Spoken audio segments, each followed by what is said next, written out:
Hey everyone, we're going to be painting this beautiful rose today. As you can see, it's the focus of the page and it's going to have a lot of different colors within here. And then on the outside, it's going to be this sort of like abstract background. So I hope you have a lot of fun with this. Let's get started. Hi everybody, I'm Sredna and welcome back to another art tutorial video. In this video, we're going to continue on with the series of roses. We do have a couple other of rose videos out if you'd like to check those out as well. I'm starting off by masking my paper down, so I like to use masking tape for this or also painter's tape. If you wanted to leave it borderless, you could tape the underside of the paper and then you would have free range to paint wherever. I have seen quite a few drawings where people will paint, well, either like the whole background and sort of like extend it to the edge of the page, or they'll do something like I'm doing now, which is taping it in a way so that you leave some of a white border and it's nice and crisp and has like clean edges. You could also do, if you taped it to the underside, you could put, you don't have to like fill up the whole border, you could do bits of it and different areas, and it could look cool that way just to have like some sporadic colors going on back there. Something else I've seen is dripping effect. And since we're using watercolors, we can do that. We can add a bit of the color to our paper and then hold it up and kind of tilt it so that we can see like the water droplets running down. That could give a nice, cool effect as well. So I'm going to get my palette ready. Today I'm using this lovely flower palette. I believe I got it at Dick Blick when I was in, trying to think where.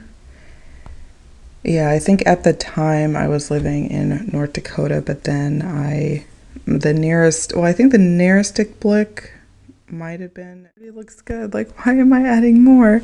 So totally feel free to, you don't have to keep adding stuff to it. It really is just a matter of you're looking at it and you're painting and you're like, okay, this seems like a good spot. And there certainly is a point where you can go too much, and usually for me, I've noticed that if I keep going, eventually I start taking things back. So eventually I'm like, actually let me go back and remove that thing I added, and that is really difficult to remove things with watercolor.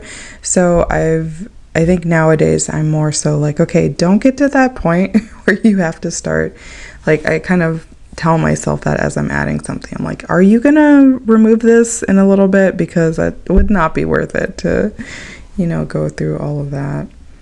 And a lot of the times too, I may not know that I've reached that point like until I'm actually there. But yeah, so just depends, but definitely keep adding, and touching up things if you'd like to, but also if you feel like, I don't know why this lady's adding anymore, I'm done, it looks good, and then know that that is totally fine too, and you can certainly call it good.